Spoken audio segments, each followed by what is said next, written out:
ಕೇಳ್ತಾ ಇದ್ದೀನಿ ಅಂದ್ರೆ ಪಲ್ಲವಿ ಅವರೇ, ಹೆಣ್ಣು ಮಗಳಿಗೆ ಆತರ ಹೇಳ್ಬಾರ್ದು. ಬಟ್ ಹೇಳಿದಾರೆ ಇಲ್ವಾ ಅಂತ ಈಗ ನಾನು ಅವ್ರನ್ನ ಬಂದ ಮೇಲೆ ನೇರವಾಗಿ ಕೇಳಲೇಬೇಕು. ಹಾಗಾಗಿ ಇಲ್ಲಿವರೆಗೂ ನಂಗೆ ಫೋನ್ ಸಂಪರ್ಕದಲ್ಲಿ ಸಿಕ್ಕಿಲ್ಲ, ನಾನು ಕೇಳಿಲ್ಲ.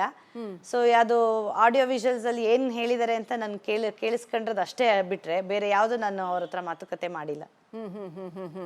ಅಲ್ಲಿ ಕೆಲವರು ಹೇಳ್ತಾರೆ ಸದನದ ದಾಖಲೆಗಳಲ್ಲಿ ಇಲ್ಲ ಅದು ಹಂಗೆ ಹೇಳಿರೋದು ಅಂತ. ಇನ್ ಕೆಲವರು ಕಾಂಗ್ರೆಸ್ ಆರೋಪ ಮಾಡ್ತಾ ಇದೆ, ಇಲ್ಲ ಇಲ್ಲ ಹೇಳಿದ್ದಾರೆ, ಅದು ದಾಖಲೆಗಳಲ್ಲಿ ಇದೆ ಅಂತ ಹೇಳ್ತಾ ಇದ್ದಾರೆ.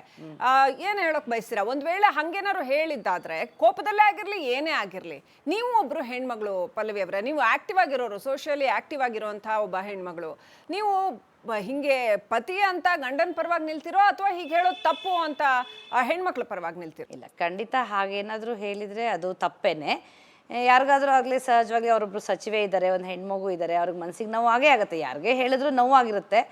ಸೊ ಅವ್ರೇನು ಪ್ರೊವೋಕ್ ಮಾಡಿದ್ದಾರೆ, ಸಚಿವರು ಯಾಕೆ ಕೊಲೆಗಡುಕರು ಅಂತ ಹೇಳಿದ್ರು, ಸಚಿವರು ನೋಡಿದ್ರ ಕೊಲೆ ಮಾಡಿರೋದನ್ನ, ಅವ್ರು ಯಾಕೆ ಕುಡ್ಕ ಅಂತ ಹೇಳಿದ್ರು, ಅವರು ಇನ್ನೇನೇನೋ ವಿಷಯ ಇಟ್ಕೊಂಡು ಪ್ರೊವೋಕ್ ಮಾಡಿದ್ರು, ಅವ್ರೇನು ಮಾತಾಡಿದ್ರು ಅಂತ ಹೇಳಿ ನಾನು ಅದನ್ನೇ ಈಗ ಬಂದ್ಮೇಲೆ ವಿಚಾರಿಸ್ಕೋಬೇಕಷ್ಟೆ. ಓಕೆ, ಈ ಹಿಂದೆ ಸಿ ಟಿ ರವಿ ಈ ತರ ಏನಾದ್ರು ಮಾತನಾಡಿದ್ರ?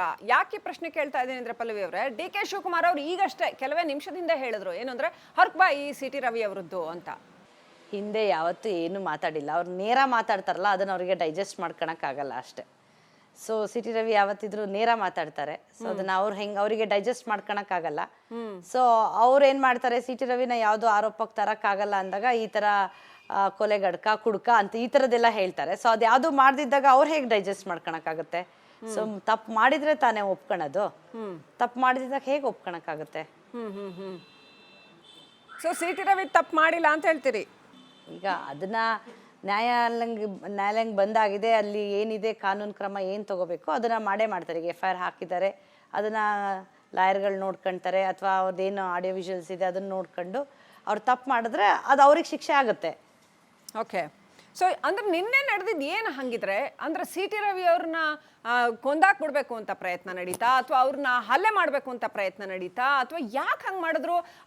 ಇದರಿಂದ ಲಕ್ಷ್ಮೀ ಹೆಬ್ಬಾಳ್ಕರ್ ಅವರ ನೇರ ಕುಮ್ಮಕ್ಕಿದೆ ಅಂತ ಮಾಧ್ಯಮದ ಎದುರು ಸಿ ಟಿ ರವಿ ಹೇಳಿದ್ರು. ನೀವೇನು ಹೇಳಕ್ ಬಯಸ್ತೀರಿ?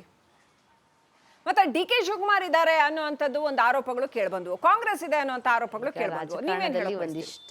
ರಾಜಕಾರಣದಲ್ಲಿ ಒಂದಿಷ್ಟು ಅಪ್ಸ್ ಆ್ಯಂಡ್ ಡೌನ್ಸ್ ಆಗ್ತಾನೆ ಇರುತ್ತೆ, ಒಂದಿಷ್ಟು ಪೊಲಿಟಿಕಲ್ ಗೇಮ್ಸ್ ನಡೀತಾನೆ ಇರುತ್ತೆ. ಸೊ ಅದ್ರ ಮಧ್ಯೆ ಇವರೊಂದು ಅಪರಾಧಿ ಅಂತ ಹೇಳಿ ಅವರು ಏನು FIR ಹಾಕಿದ್ರು ಅಂತ ಹೇಳಿದಾಗ ಅಷ್ಟನ್ನು ಮಾತ್ರ ಕಾನೂನು ಕ್ರಮ ತಗೊಳ್ದಲ್ಲೇ ಉಳಿದಿದ್ದೆಲ್ಲ ಯಾಕೆ ಇದನ್ನು ಮಾಡಿದ್ರು ಅನ್ನೋದು ನಿಜವಾಗ್ಲೂ ನಮಗೆ ಅದೊಂದು ಎಕ್ಸ್ಟ್ರಾ ಪ್ರಶ್ನೆನೇ ಆಗಿದೆ.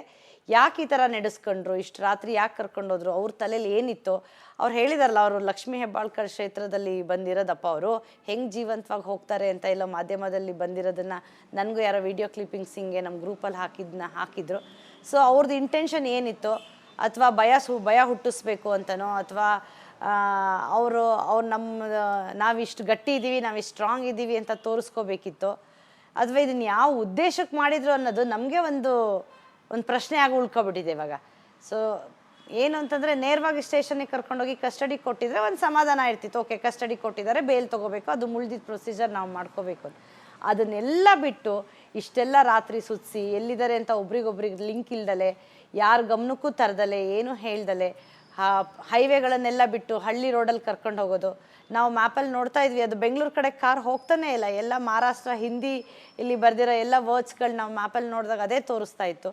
ಸೊ ಖಂಡಿತವಾಗ್ಲೂ ನಮ್ಗೆ ಆತಂಕ ಆಯಿತು. ಇದನ್ನು ಯಾರು ಮಾಡಿಸಿದ್ರು, ಯಾರು ಹಿಂದೆ ಇದ್ದಾರೆ ಅಂತ ಹಿಂಗೆ ಹೇಳಬೇಕು ಅಂತಲೇ ಗೊತ್ತಾಗ್ತಿಲ್ಲ. ಬಟ್ ಯಾರಿಗೋ ಒಂದು ಪವರು ಅಥವಾ ಯಾರೋ ಒಂದು ಶಕ್ತಿ ಕೆಲಸ ಮಾಡೋದಕ್ಕೆ ಇಷ್ಟೆಲ್ಲ ಮಾಡೋಕ್ಕಾಗುತ್ತೆ. ಇಲ್ಲ ಅಂದರೆ ಒಬ್ಬ ಜನಪ್ರತಿನಿಧಿನ ಇಷ್ಟು ಕೆಟ್ಟದಾಗಿ ನಡೆಸ್ಕೊಳಕ್ಕೆ ಸಾಧ್ಯನೇ ಇಲ್ಲ. ಪೊಲೀಸ್ ಅವ್ರಿಗೆ ಯಾರು ಏನು ಹೇಳ್ಕೊಟ್ರು, ಅಥವಾ ಪೊಲೀಸ್ ಅವ್ರ ಕಂಟ್ರೋಲಲ್ಲಿ ಇದ್ರಾ, ಅಥವಾ ಪೊಲೀಸವರೇ ಇಷ್ಟು ವೀಕ್ ಅಲ್ಲಿ ಬೆಳಗಾಮಲ್ಲಿ ಒಂದು ಇಷ್ಟು ಸಣ್ಣ ವಿಷಯನ ಹ್ಯಾಂಡ್ಲ್ ಮಾಡೋಕ್ಕಾಗಿಲ್ಲಲ್ಲ ಅವ್ರಿಗೆ ಅಂತ. ಸೊ ಇವೆಲ್ಲ ಪ್ರಶ್ನೆಗಳು ನಮಗೆ ಕಾಡೋಕ್ಕೆ ಶುರುವಾಗಿದೆ. ಪಲ್ಲವಿ ಅವರೇ, ನಿನ್ನೆ ಅವ್ರಿಗೆ ತಲೆಗೆ ಏಟಾಯಿತು, ರಕ್ತ ಸುರಿತಾ ಇತ್ತು, ಮತ್ತು ಆ ರಾತ್ರಿ ಅಷ್ಟೊಂದು ಚಳಿಯಲ್ಲಿ ಅವರು ಒಬ್ಬರನ್ನೇ ಆ ಥರ ಕರ್ಕೊಂಡು ಹೋಗಿದ್ವಿ. ಏನಾದರೂ ಹೆಚ್ಚು ಕಡಿಮೆ ಆಗಿದ್ರೆ ಏನು ಗತಿ ಅಂತ ನಿಮ್ಗೆ ಆ ಪ್ರಶ್ನೆ ಬರಲಿಲ್ವಾ? ಖಂಡಿತ ಅದೇ ಬರುತ್ತಾನೆ. ಫಸ್ಟ್ ಈಗ ನಾನು ಮುಂಚೆನೂ ಅದನ್ನೇ ಹೇಳಿದೆ, ಅದು ಜನಪ್ರತಿನಿಧಿ ಆಗಲಿ, ಸಾಮಾನ್ಯ ಪ್ರಜೆ ಆಗಲಿ, ಯಾರೇ ಹೊರಗಡೆ ಹೋಗಿದ್ರು ಮನೆಗೆ ಸುರಕ್ಷಿತವಾಗಿ ಬರಲಿ ಅನ್ನೋದನ್ನೇ ಫಸ್ಟ್ ನಾವು ಮನಸ್ಸಲ್ಲಿ ಅಂದ್ಕೊಳ್ಳೋದು, ಒಂದು ಎಕ್ಸ್ಪೆಕ್ಟೇಷನ್ ಅದೇ ಇರೋದು. ಸೊ ಈ ಥರ ಎಲ್ಲ ಆತಂಕ ಆದಾಗ ಯಾಕೆ ಹಿಂಗೆಲ್ಲ ಮಾಡಿದ್ರು, ಹೊರಗಡೆ ಕರ್ಕೊಂಡು ಹೋದ್ರು, ಅದೇ ತಾನೇ ನಮಗೆ ಭಯ ಹುಟ್ಟಿಸಿದೆ ಆ ಲಾಸ್ಟ್ ಮೂಮೆಂಟಲ್ಲಿ. ಅದೇ ತಾನೇ 12 ಗಂಟೆ ಮೇಲೆ ನಮ್ಮ ಕಾರಿಂದ ಡಿಸ್ಕನೆಕ್ಟ್ ಆದರು, ಗನ್ಮ್ಯಾನ್ ಯಾರೂ ಹೋಗಲಿಲ್ಲ, ಡ್ರೈವರ್ಗಳು ಹೋಗಲಿಲ್ಲ, ಅವ್ರ PS ಹೋಗಲಿಲ್ಲ. ಅದೇ ನಮ್ಗೆ ಇಷ್ಟೆಲ್ಲ ಆತಂಕ ಹುಟ್ಟಿಸಿದ್ದು. ಸೊ ಅಲ್ಲಿವರೆಗೂ ಏನೋ ಕಸ್ಟಡಿಲಿ ಇರ್ತಾರೆ, ಓಕೆ ಕೇಸ್ ಆಗಿದೆ, ಅದನ್ನು ಉಳ್ದಿದ್ದು ನೋಡ್ಕೊಳ್ಬೋದು ಅಂತ ನಾವು ಅಂದ್ಕೊಂಡು ಸಮಾಧಾನ ಮಾಡ್ಕೊಂಡ್ರೆ. ಬಟ್ ಇಲ್ಲಿ ಆಗಿದ್ದೇ ಉಲ್ಟಾ ಅಲ್ವಾ? ಇದಕ್ಕೆ ಯಾರು ಹೊಣೆ, ಯಾರನ್ನು ಕೇಳೋದು? ಏನೋ ಹೆಚ್ಚು ಕಡಿಮೆ ಆಗಿದ್ರೆ ಯಾರು ಜವಾಬ್ದಾರರಾಗ್ತಿದ್ರು? ಬಟ್ ಅದೇ ಬೇಜಾರು ಏನು ಅಂತಂದ್ರೆ, ಒಬ್ಬ ಜನಪ್ರತಿನಿಧಿಗೆ ಇಷ್ಟೊಂದು ಸೆಕ್ಯೂರಿಟಿ ಕೊಡೋಕ್ಕಾಗಿಲ್ಲ, ಒಂದು ಕೆಲಸ ಮಾಡೋಕ್ಕಾಗಿಲ್ಲ ಅಂದರೆ ಇನ್ನು ಸಾಮಾನ್ಯದವ್ರು ಹೆಂಗೆ ಹೋಗಿ ದೊಡ್ಡವ್ರ ಹತ್ರ, ಪೊಲೀಸವ್ರ ಹತ್ರ ಏನಂತ ಮಾತಾಡ್ತಾರೆ, ಏನಂತ ನಮ್ಮ ರಕ್ಷಣೆ ಮಾಡಿ ಅಂತ ಕೇಳ್ತಾರೆ? ಏನ್ ಮಾಡ್ತಾ ಇದ್ರಿ ಪಲ್ಲವಿ ಅವ್ರೆ? ರಾತ್ರಿ ಆ ಥರ ಎಲ್ಲ ಆಗ್ತಾ ಇದೆ, ಸಿಟಿ ರವಿ ಅವ್ರು ಡಿಸ್ಕನೆಕ್ಟ್ ಆಗ್ತಿದ್ದಾರೆ, ಆ ವೆಹಿಕಲ್ ಬೇರೆ ಕಡೆ ಎಲ್ಲ ಮೂವ್ ಆಗ್ತಿದೆ ಅಂತ ಗೊತ್ತಾದ ನಿಜಕ್ಕೂ ಬಹಳ ಆತಂಕ ಆಗತ್ತೆ. ಪಾಪ ಅವ್ರು ರಾಜಕಾರಣದಲ್ಲಿದ್ದಾರೆ, ನೀವು ಮನೇಲಿ ಕುಟುಂಬದ ಜವಾಬ್ದಾರಿನ ತಗೊಂಡು ಎಲ್ಲರದ್ದು ಏನೋ ಟೇಕ್ ಕೇರ್ ಮಾಡ್ತೀರಾ. ಸೊ ಏನು ಮಾಡ್ತಾ ಇದ್ರಿ? ಹೇಗೆ ಅನ್ನಿಸ್ತು ರಾತ್ರಿ? ಯಾವ ಥರ ರಿಯಾಕ್ಟ್ ಮಾಡಿದ್ರಿ? BJP ಲೀಡರ್ಸ್ನೆಲ್ಲ ಕಾಂಟ್ಯಾಕ್ಟ್ ಮಾಡಿದ್ರಾ 12 ಗಂಟೆ ಮೇಲೆ? ಏನು ಮಾಡಿದ್ರಿ ನೀವು ಮತ್ತೆ? ಇಲ್ಲ, ನಾನು ಒಂದು 12 ಗಂಟೆವರೆಗೂ ಫೋನಲ್ಲಿ ಅಟ್ಲೀಸ್ಟ್ ಅವಾಗ ನಮ್ಮ ಡ್ರೈವರ್ಗಳೆಲ್ಲ ಫೋನಲ್ಲಿ ಮಾತಾಡ್ತಾ ಇದ್ರು, ಇವ್ರದ್ದು PS ಎಲ್ಲ ಫೋನಲ್ಲಿ ಲೈನಲ್ಲಿ ಇದ್ರು ಹುಡುಗರು. ಆವಾಗ ಟಚಲ್ಲಿದ್ವಿ, ಇಲ್ಲ ಕಾರ್ ಮುಂದೆ ಹೋಗ್ತಾ ಇದೆ, ನಮ್ಮ ಹಿಂದೆ ಇದ್ದೀವಿ ಅಂತ ಹೇಳಿದ್ರು.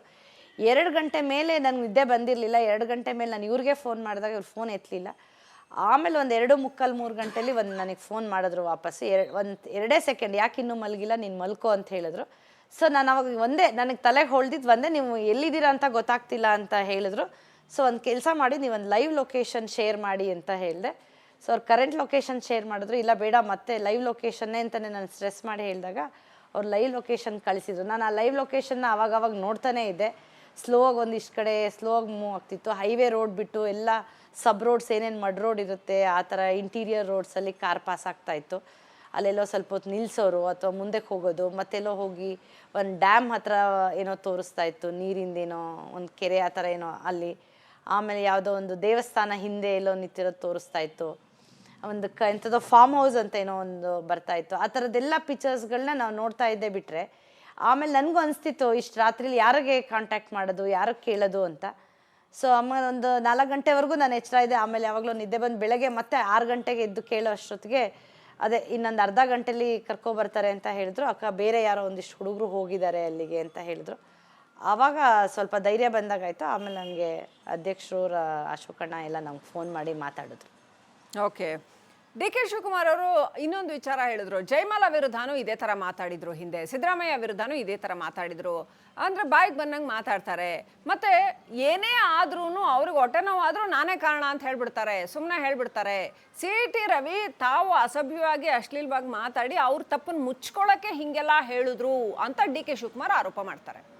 ಅವ್ರು ಆರೋಪ ಮಾಡಬೇಕು, ಮಾಡ್ತಾರೆ. ಅವ್ರು ಹಾಗಾಗಿ ಎಲ್ಲ ಒಳ್ಳೆಯದೇ ಮಾತಾಡಿದ್ದಾರೆ. ಹಾಗಿದ್ರೆ ಅವರು ರಾಜಕೀಯದಲ್ಲೇ ಇದ್ದಾರಲ್ಲ, ಅವ್ರ ಹಿರಿಯರು, ಅನುಭವ ಜಾಸ್ತಿ ಇದೆಯಲ್ಲ, ಅವರು ಎಲ್ಲ ಇದೇ ಥರ ಒಳ್ಳೆಯದನ್ನೇ ಮಾತಾಡಿದ್ದಾರೆ. ಹಂಗಾರೆ ರಾಜಕಾರಣದಲ್ಲಿ ಇದ್ಕೊಂಡು ಅವರೆಲ್ಲ ಮಾತಾಡಿರೋದು ಏನು ತಪ್ಪೇ ಇಲ್ವಾ ಅವ್ರಿಗೆ? ಈಗ ನಾವು ಅವ್ರನ್ನ ಯಾರನ್ನ ಪ್ರಶ್ನೆ ಕೇಳೋದು? ಈಗ ನಾವು ಅವರು ತುಂಬ ದೊಡ್ಡ ಮನುಷ್ಯರೋದ್ರಿಂದ ಅವ್ರ ಹತ್ರ ಹೋಗಿ ನಾವೇನು ಪ್ರಶ್ನೆ ಕೇಳೋಕ್ಕಾಗಲ್ಲ. ಸೊ ನಾವು ಯಾರನ್ನು ಕೇಳಬೇಕು? ಈಗ ನಾವೇನು ನೀವು ಮಾಧ್ಯಮದಲ್ಲಿ ಕೇಳಿದರೆ ಅದಕ್ಕೆ ಉತ್ತರ ಕೊಡಬೇಕು ಬಿಟ್ಟರೆ ಅವ್ರು ಆರೋಪ ಮಾಡೇ ಮಾಡ್ತಾರೆ ಖಂಡಿತವಾಗ್ಲೂ.